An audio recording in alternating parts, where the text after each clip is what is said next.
Саламатсыздарбы? Бизде бүгүн конокто Бакыт Бакитаев, саясаттануучу. Рахмат сизге. Акыркы биздин программага келгениңизге рахмат. Акыркы күндөрү бир топ эл аралык окуялар болду. Мына Астанада Борбор Азиялык Жумурияттардын жетекчилери жолугуп, канцлер менен жолукту, Шольц менен. Канча жылдан бери канцлер Борбор Азия келген эмес да? Канча? 10-15 жыл. 14 жыл. Анан ошондон кийин эле дароо мына сессия башталды. Жалпы ассамблеянын, Бириккен Улуттардын Жалпы ассамблеясынын сессиясы башталды. Садыр Жапаров барып сөз сүйлөдү. Ошол сессиянын алкагында келечек саммити болуптур. Ал жерден да пакт кол коюлуптур. Ушулар абдан көп эл аралык окуя болуп атат. Кандай деп баалайсыз ушуларды? Эми муну геосаясат дейт. Ушуну азыр экөөлөп талкуулап көрөлү. Биринчиден, тышкы саясат бул өтө мындай, муну менен өтө астейдил мамиле кылыш керек да. Мисалы эми ачык эле айтайлы, Кыргызстандын ою, пикири чоң мамлекеттердин арасында бүгүнкү күндө көп сурабайт деп коелу. Азыр 21 кылымда жөнөкөй сөз менен айтканда, баягы букалар сүзүшүп атат, чоң букалар. Ошон үчүн биз ошолордун арасына барып кыпчылып калбайлы деген саясат жүрүп атат. Биздин президентибиз ошого карата астейдил мамиле кылып атат. Болбосо бизде да ойлор бар. Биздин да митте көп ошол эле согушту кантип токтотушка, ошол эле Украина жакта, ошол эле Израиль жакта бизде көп мындай профессионалдар бар. Бирок азырынча ошо букалар өзүнчө саясат кылып атат. Ага ким кирет? Америка, Европа, Кытай, негизги ушул Великобритания, жана ушу букалар бири-бири менен ошону эметип атат. Ошон үчүн мына биздин президентибиз Астанага да барганда, оондо да сүйлөгөндө биздин Кыргызстандын маселесин көтөрүп атат. Кайсы маселе? Азыр ошо жашыл экономика деп коет. Анткени жер жүзүндө азыр карбонизация болуп, өтө баягы парниковый эффектке бүт шарттар түзүлүп калды. Ошон үчүн ошону токтотуш үчүн Европа, Америка, бай мамлекеттер жаңы программа чыгарышты. Бул программа кандай? Ошол жашыл экономикага өтүү. Биринчиден бул баягы көмүр жакмай, газ ошол эле керек. Ошол жашыл экономикага өтүш керек да. Ошондо асманга бизден баягы углерод чыкпайт. Ошон үчүн ушундай программа кылып, бизди да ошого байлап атат. Мен бир нерсени айтайын, Нареке. Мына мисалы экөөбүз бир дачада жашап атабыз. Да? Мисалга. Мисалы мен ошо дачанын четине 10 машина мусор чыгардым. Сиз болсо 10 челек чыгардыңыз. Анан кийин мусор көбөйгөндөн кийин уже тазалаш керек да. Анан кийин мен сизге жолугуп, мисалы, жашыл экономика кылайлы. Сиз 5 машина чыгарып мусорду, мен де 5 машина чыгарайм десем, сиз айтасыз, мен 10 эле чакка чыгаргам деп. Туурабы? Ошон үчүн Кыргызстан ошол карбонизацияга 100 жылдын ичинде 0,1% эле чыгарган. Ошол эле Европа көмүрдү жагып, бүт ушунун баарын түтөтүп, завод, фабрикаларды, Америка жана башка мамлекеттер бүт баардыгын түтөтүп, эми бизди ошо жашыл саясатка кошулгула деп атат. Макул, биз кошулайлы. Бирок биз бияка канча мусор таштадык? Булгаган жокпуз. Ошон үчүн бизге кредит бергиле. Булар азыр кредит берип атат бизге 10%. 10% деген башка деле банктар тапсак болот биз, туурабы? 10%. 10% менен үстөгө. Ошон үчүн бизге ошол пайызды жашыл кылыш керек. 1-2%. Анткени биз карбонизацияга анча көп кошкон жокпуз. Ошон үчүн президент айтып атат улам биздин жашыл экономикага өтүш үчүн силер биздин каршыларды кечип бергиле деп атат. Бул логикасы бар. Анткени Европа канча кошту. Өздөрү ошол карбонизация кылып, бүт углерод фабрикаларды иштетип, өздөрү өнүгүп өсүп алган. Туурабы? Анан биз жаңы эле келатабыз. Ошон үчүн бизге да ошондой шарт түзүп бергиле. Ошол жашыл проценттерди бергиле. Же болбосо карыздарды бизден жойгула. Биз кошулабыз. Анткени жашыл экономика бул өтө кымбат нерсе. Ошол эле күн, ошол эле шамал. Бул өзүнө баягы Германия, Норвегия, бай мамлекеттер жасаса болот. Анткени бул энергия өтө кымбат. Биздин Токтогулдан чыккан энергия көп болсо бир 50 тыйын турат себестоимости. 50 тыйын. А много жашыл экономика, шамалы болобу, күнү болобу, булар 3 сомдун тегерегинде. 1 киловатт саат. Ошон үчүн мына президент эле айтпадыбы, силер куру бергиле, биз сатып алабыз 5 сомдон деп. Бул 5 сом кимдин мойнуна түшүп атат? Ошол Токтогул ГЭСте, Курпсай, Шамалдысай, биздин баягы ГЭСтерге мойнуна түшүп атат нагрузка. А мамлекет эми биз колдойлу деп өзүнүн субсидия берип атат буларга. Күчтүн баары ошол биздин гидроэнергетикага түшүп атат. Ошон үчүн гидроэнергетика биздин азыр мындай бир болжолдоп эсептеп көрдүм. Бир 185 миллиард киловатт час бир жылга бар потенциал. Бул баягы Туркмениядагы газдай да. Ошон үчүн биз эң негизги ГЭСтерди курушубуз керек. Бул деле жашыл. Малый ГЭС, чакан ГЭС жана башка эмелерди курушубуз керек. Мына ошол бул жашыл ГЭСтерге кирет, жана арзан болот. Биздин мына чакан ГЭСтер негизинен булар жайында иштейт. Жайында чакан ГЭСтер иштеп атканда Токтогулда биз сууду кармап кичине чогултабыз кышкыга. Бирок көп болуш керек. Күчү жетпейт. Майда да чакан ГЭСтер бир ошо жайында 10-20 мегаватт. Жок, Баласаруу эле 25 мегаватт берип атат. Азыр мына 10 чакан ГЭС кирди, баардыгы кошулуп ушу 100 мегаваттын тегерегинде.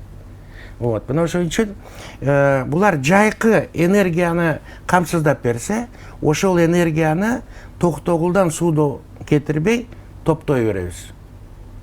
Вот чакан ГЭСтердин өтө көп бизге пайдасы бар. Дагы мисалы айыл өкмөттөр азыр чоңойду. Ошон үчүн ар бир айыл өкмөт өзүнө чакан ГЭС курса болот. Элден чогултуп эле. Мына бу жерде Бишкекте үйлөрдү сатып алабыз деп 10 миллион, 20 миллион доллар чогултуп атпайбы? 20 миллион долларга 10 мегаваттык ГЭСти куруп койсо болот бир айыл өкмөтүнө. Ар бир айыл өкмөтүндө өздөрүнүн азаматтары бар да. Ошо чогултуп эле азыр оборудование бар, створлор бар. Барып эле өзүнүн айылына жетиштүү, башка айылдарга жетиштүү 1, 2, 3, 5 мегаватт, 10 мегаваттка чейин бир эле айыл өкмөт өздөрү куруп коет чогултуп акчаны. Ошон үчүн мына жашыл экономика биздин эң негизги биздин бул энергетика. Мен дагы бир нерсени айтып коеюн. Кыргызстан бул өтө уникалдуу мамлекет, анткени Кыргызстандан дарыялар. Бизге бир да дарыя кирбейт экен. Бүт дарыялар чыгат. Бизде даже арык кирбейт экен. Ошондой манас атабыз ушундай жайгашып коюптур да. Биз ошол бүт эмеге метебиз. Анан биздин потенциалыбыз азыр Тажикстанда көбүрөөк болуп калды. Анткени Тажикстандан Афганистан вакытын жарымысын бурбады. Ошентип кеттиби? Ошон үчүн биздин потенциалыбыз Тажикстандан өтүп кетти. Мурда Тажикстан биринчи орунда болчу. Мына ошон үчүн гидроэнергетика биздин индустриянын эң баягы эмеси болуш керек да. Ошон үчүн президент айтып атат, мына 50 ГЭСти курасыңар деп. Мына Баласарууну бир эле жылда куруп койду. 25 мегаватт Кировка суу сактагычында. Мында карап көрсөк 40 жыл болду ошо суу жөн эле агып аткан. Бир пайдасы жок. Азыр мынакей 25 мегаваттыңар 100 миллион киловатт час берет. мисалы. Көрдүңөрбү? Аны коюп койду. 1 жылдын ичинде мамлекеттин бюджетинен эч инвестор издебей эле бюджетинен эле мына куруп коюшту. Ошон үчүн мен айтып атам, ушу ашар гэстерди айыл өкмөттөр көңүл буруп, өздөрүнүн азаматтарын чакырып, бизнесмендерди чакырып, акча чогултуп эле ушул 5, 6, 7 айылга өздөрү куруп коет. 1, 2, 3, 4, 5 мегаваттка чейин. Ал оңой, эч бир кыйынчылыгы жок. Адистер эми бар бизде Минэнергода. Ошонун баарын даярдап, эсептеп, сторлорун баарын расчетун берет. Мына ушундай Биркилерди да кура бериш керек, чоң. Чоңдорду камбараты эми буга бир 5-6 миллиард керек. Буга дагы канча бир 5-6 жыл керекпи? Ошону айтып атам да. Анан дагы бир нерсе, бир ой келип атат. Казакстанда референдум өтөтүмүш, атомный АЭС. Ошону мен мындай эсептеп көрөлү. Мына 50 ГЭС биз курабыз.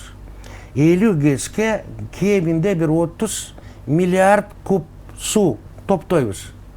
Анан Казакстан Өзбекстанга, Тажикстанга суу азыраак болуп калышы мүмкүн. Ошон үчүн казактар да, өзбектер да өздөрүнө курбай, бизге алдагы датка кеминин ортосуна коюп койсо бир маломодульный деп коет, 300 мегаватт макул. 350 мегаватт. Атомбу? Коюп койсо, биз переток үчүн ошол бизге жетет. Кышында яка көп керек болуп калат, яка көп кирип калат. Ошону регулировочный АЭСтер жакшы иштейт да. Ошону бизге эле куруп койбойбу деп мен ойлоп атам да. Бирок ошондо эл тынчсызданат го. Эми азыр мындай да. Кесепети болушу мүмкүн. Авария. Мисалы, кайсы транспорт эң баягы коркунучтуу эмес? Биринчи орунда самолеттор турат. Так, эң опасный бул машина. Машина менен күнүгө жүрүп атпайбызбы биз? Ошол эле кеп, атомный электростанция Фукусима болду, Запорожье болду, Америкада Лонг-Айленд болду. 3 чоң авария болду. Чернобыль. Ошо Чернобыль, да, Фукусима и Лонг-Айленд. 3. Жөнөкөй ГЭСтерде канча болду? Красноярский ГЭС, жана башка. Ошон үчүн бул азыр технология өттө мындай безопасный, анан абдан жакшы мына бизде на быстрых нейтронных деп коет. Ошолорду да коюп койсо болот. Анын эч бир коркунучу жок. Жөн эле баягы атом экен деп коркуп атат. Бирок технология Японияда иштеп атат, атомный ГЭСтер. Францияда иштеп атат. Франциянын билбейм бир 70% энергия атомныйдан. Вот. Ошон үчүн будан эми коркуш самолеттон корккондой болот да. Мен ошону ойлоп атам. Жанагы батыштан биздин карыздарыбызды кечкилей биз жашыл экономика өтөбүз дегенде ийгилик болуп атабы? Кандай мамиле? Эми президент уже буну бир 2-3 жерде айтты. Азыр мына ООНдон айтты. Ошон үчүн эгерде булар ошол эле бойдон бизге проценттерин азайтпаса, бизге ошо жашыл экономиканын пайызын азайтпаса, 10% берип атпайбы бизге кредиттер. 1-2%ке түшүрбөсө, же болбосо биздин карыздарыбызды кечпесе, биз жашыл экономиканы биз төлөй албайбыз, кымбат болот. Мына эл азыр 1 сомдон төлөп атабыз, 2 сом, 3 сом, 4 сом, 5 сом болуп кетсе, эл эмне дейт деген сөз бар да. Ошол үчүн жашыл экономиканы Германия көтөрө алат, Норвегия, жана башка бай мамлекеттер, Япония, жана башкалар. Биздин элибиз азыр буну көтөрө албайт. Ошон үчүн жашыл экономиканы бизге киргизиш үчүн тигилер бизге жардам бериш керек. Болбосо биздин кара кечеде миллион деген тонна бар. Ошол жерге эң арзан электроэнергия, мына суу энергия, анан көмүр. Көмүрдү ошол кара кечеге азыр жакшы бир электростанция курсак, ошол жерден көмүр ташыбай энергияны ташысак болот. Ал жерден бир 2 гигага чейин мени курса болот, электростанцияны курса болот. Гигаватт. Ооба. Азыр ошо көмүр технологиянын мына мен Норвегияда болдум, Ослодо, ортосунда турат. 100 жыл болду, көмүр менен иштейт. Таптаза. Жок эчтеке. Анткени булар закритичный биринчиден көмүрдү күйгүзөт, закритичный температура менен. бийик температурадан. Анан ошол парды берип атканда, парды да закритичный кылса, ошондо көмүр аз кетет. Плюс азыр Кытайда да фильтрлерди чыгарып атат. Абдан фильтрлер бүт бир 90% кармайт да, ошолорду коюп атат. Бирок көмүр арзан. Бизде көмүр көп. Ошон үчүн эгерде бизге ошондой жашыл экономикага эме бербесе, биз Каракечеге жакшы эме куруп койсок, 2 гигага чейин койсок болот. Гигаваттка чейин бере берет бизге. Токтогул келсе аябай эметип калат эле, бошоп калат эле. Бошоп, анан сууну дайыма топтой беребиз. Ошон үчүн ушул маселе болот. Ошон үчүн президент айыма айтып атат. Бизде давайте эметкиле, болбосо биз Каракечени курабыз. Туура? Айтылып атабы Каракече. Ошол айтып элек, мен ойлоп атам да. Болбосо бизде түтөтөйлү да. Бизде өнүгөйлү. Арзан. Булар арзан өнүгүп алды. Бизде эле өнүгөйлү да. Арзан энергия менен. Ошону сатайлы деген эме менен президент мына айтып атат. Астанадагы сүйлөшүүдө Шельц макул болду ушундай нерселерге айтылганда, жашыл экономика боюнча. Эми бул мындай меморандум катары айтылып атат да.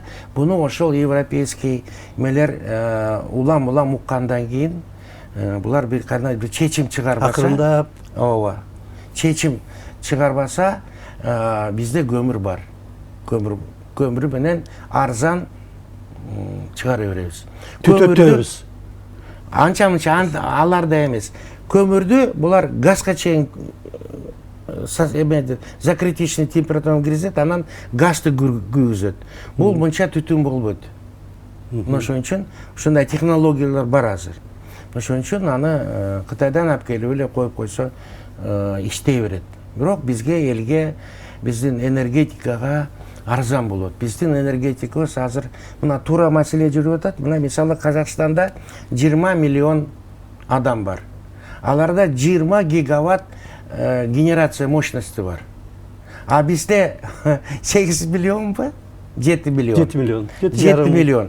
А бизде 2,5 гигаватт балким чыгат. Балким чыкпайт. Бизде дагы канча гигаватт генерацияны биз курушубуз керек. Ошон үчүн президент айтып атат, ГЭСтерди курайлы. Өзбекстан менен Казакстан катышкан атат, Камбарда бирдей курганга. Эми буну да мен мына айтып коеюн, менин баягы мына бизнесте жүргөндөр, мына производствоны түшүнөт. 3 мамлекет бир ГЭСти курса, 3 прораб, 3 финансист, 3 инженер, булар совещание болуп атып эле эчтекени кура албайт. Тажикстан жалгыз куруп атпайбы Тажикстан? Өздөрү куруп койду. Немени Рагунду. Санктода дегенде бар эле, ал курулуп бүттүбү? Нурек иштеп атат. Рагунду өздөрү эле куруп атат. Андан биз 3 мамлекет чогулуп алсак, 3 тияктан бияктан главный инженер келет, 3 финансист келет, 3 эмелер келет, баары бири менен сүйлөшүп эле убакыт өтүп кетет. Бир мамлекет куруш керек, же аны бериш керек. Кытайлар Бирок чечим чыгып калды го. 3 биргелешип курабыз. Чечим чыкты, эми көрөсүң керек. Булар сүйлөшүп эле ошол жерде эле иш. Өзүңөр мисалы бирдеке мына дачада бирдеке курайлы, үчөө чогулуп алып.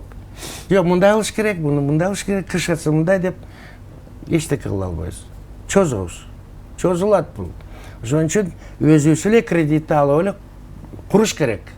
Бизде специалисттер бар, энергетиктер бар. Мына бизде Токтогул ГЭСин курган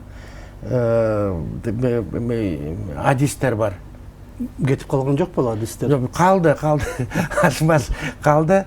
Мен азыр унутуп атам фамилиясын. Ошол аксакал Токтогул ГЭСинде иштеген главный инженер болуп, курсатын бардын. Азырга чейин иштеп атат. Азыр унутуп койдум, кийин айтам. Мына ошол. Башка деле жаңы энергетиктер. Мына Бала Сарууну биздикилер өздөрү куруп койду. Керек болсо алдагы деревационный труба бар го, 3,5 метр. Булар ошо танковый листтерди алып келип, өздөрү мындай ийип, сваркалап, 300 метр куруп койду. Бул эч качан Союз кезинде да болгон жок. Биздин эле балдар ана Бала Саруу турат. бардығы релейканы, генератор, турбинаны барды өстері қойып, мұна құрып қойды. А турбина қайдан келді? Турбина Австриядан келді. Генератор Австриядан келді. Релейкасы Турциядан келді. Ошындай. Өстөрелі, бізден чоң трубаларды, құрлар деп қойылы, чоң мәселеді. Bir кезде СССР жаңағы газ трубы деп Германиямен келейген чоң еме болған, келішім түзілген. Біздікілер готовый труба алып келген жоқ, қымбаталар. Қымбат. Бұлар ошондай чоң танковый листерді алып келіп, ошо жерден эле Балашаров айылынан чоң апкы деген айыл бар. Ошо жерден эле ийип сваркалап, текшерип, мына азыр иштеп атат. 3,5 метр диаметрі деривация. Мына биздин эле балдар барды жасап атат. Мына ошон үчүн эң негизги Кыргызстанда чынында эле ГЭСтерди куруш керек да, ГЭС. Бизде Сары жаз кандай болот? Сары жазда курабыз деген пландар бар эле. Аны карап чыкты, Кытайлар келип атат. Эми бул ТОсу өтө кыйын. Ар бир ГЭС өзүнчө мындай потокко кое албайсың да, өзүнчө створ, өзүнчө өзүнүн себестоимости бар. Токтогулда себестоимость мисалы 50 тыйын, Курсада мисалы 55 тыйын. Ар бирөөнүн себестоимости өзү. Өзүнчө. Бизде азыр мында күн эмесин куруп атат, ветряной. Анын себестоимости башка. Кымбат. Кымбат. Биз болсо бир эме менен мамлекет өзүнө алып, эл үчүн деп элге бир эме менен сатып атат. Мына ошон үчүн эл аралык саясатты бүгүнкү күндө эң негизги мына президент экономикага буруп атат да. Болбосо Украина боюнча да ойлор бар. Биздин МИДте не деген эмелер бар, профессионалдар бар. Израиль боюнча бар. Бирок аны биз айтканда азырынча тиги эмелер айтсын. Мына Токаев кошулду азыр. Токаев айтпады Шольц келгенде. Руси солдаты непобедим деп. Токаев. Жо, небеше айткан жок, бирок айтты, русских победить нельзя, надо искать мирные. Трамп да ошентип айтып атат го. Трамп. Булар Наполеонду жеңген, Гитлерди жеңген деп. Ооба, ишилип ушундай болуп атат. Эми азыр бул өтө катаал маселе турат. Эгерде азыр Европа, Америка жана башкалар ушуну токтотконго аракет кылбаса, анда ачык эле айтылып атпайбы? Анда ядролук согуш болот. Ана орустар таштайт 2-3-4 тактический бомбаны Харьковтан Одессага чейин. Мен Жириновскийден уккам да, менин досум Жириновский. 2000 ошо бөлүнгөндө эле ошону айтып аткан. Бая илгери. Илгери. Ошону Украинаны силер НАТОго кирбегиле. Силер мына биз менен жакын болгула. Бербесеңер Крымды алабыз, муногу Донецкти алабыз деп жүрбөйбүз Жириновскийдин YouTube'дагы. Эгер тигилер баары НАТО кошулса, бизде дүйнөдө эң көп ядролук топтолгон Россияда. Таштайбыз деди. Мына Биркен улуттардагы сессия. Мынтип айтты Жириновский. Биз согуш менен алабыз дейт. Ошондой айтканда, күч менен алабыз. Эч ким ишенген жок да, бугандай Украинага кол салабыз. Эч ким ишенген жок. Мынакей болбоду. Ошо Жириновский айткан нерселер болуп атат. Датасын да айткан да. Датасын айткан. Мына Биркен улуттар. Жанагы сессиянын алкагында келечек саммити деген өтүптүр.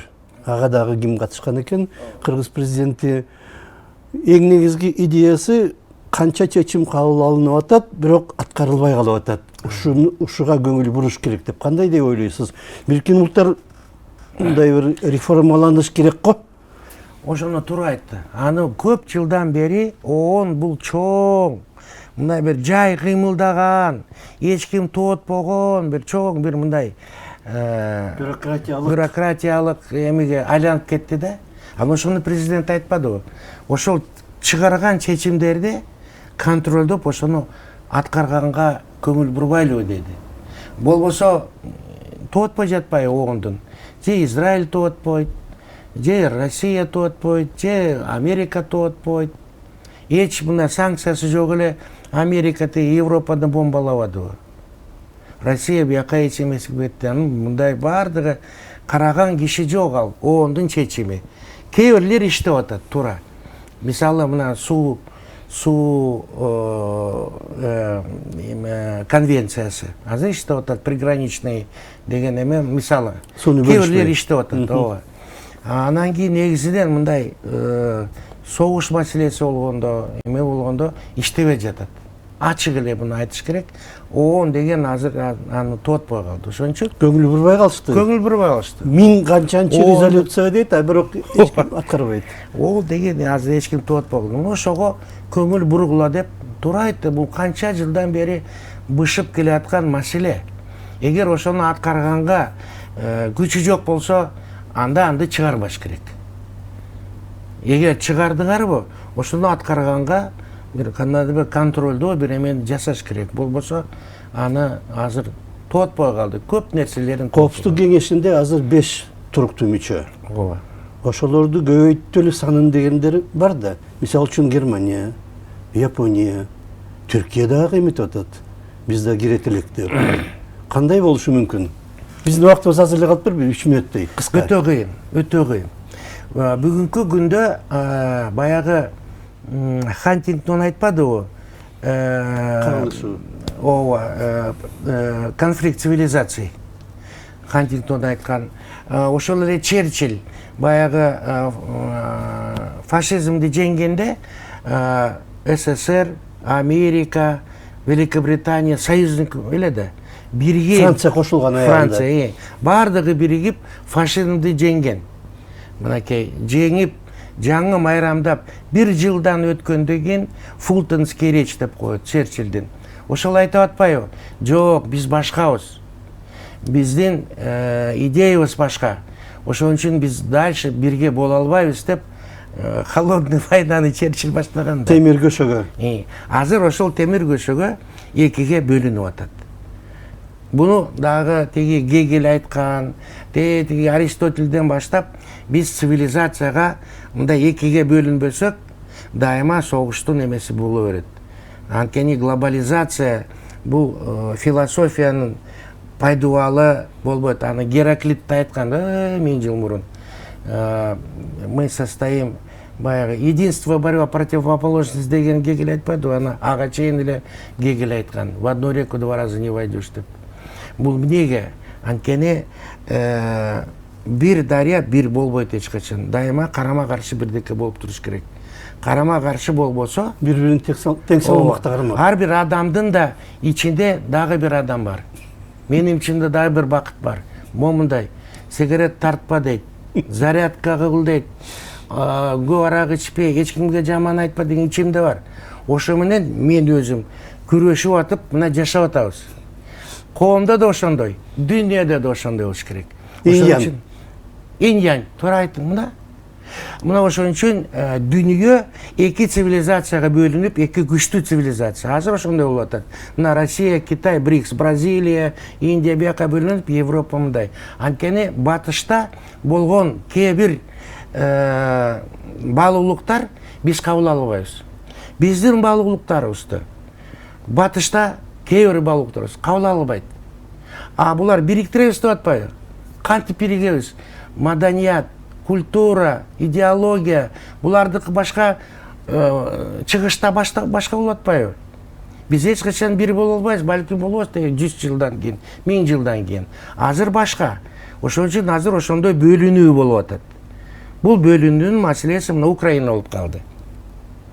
Ошон үчүн азыр биздин да саясатыбыз өтө асты эдил. Ленин айткандай, чтобы объединиться, надо сначала разъединиться деп эле. Ленин. Туура. Бирок объединяться кийин не надо деген. Биздин убактыбыз аяктап калды. Бир топ эл алак окуялар болуп атат. Абдан мына Бириккен Улуттарда чоң маселелер чыгып атат. Өзүн Бириккен Улуттар уюмун өзүн реформалаш керек болуп атат азыр. Рахмат сизге. Убактыбыз аяктап калды. Бизде конокто Бакыт Бакитаев болду, саясат таануучу, профессионал саясат таануучу деп коеюн. Рахмат сизге. Саламат болуңуздар.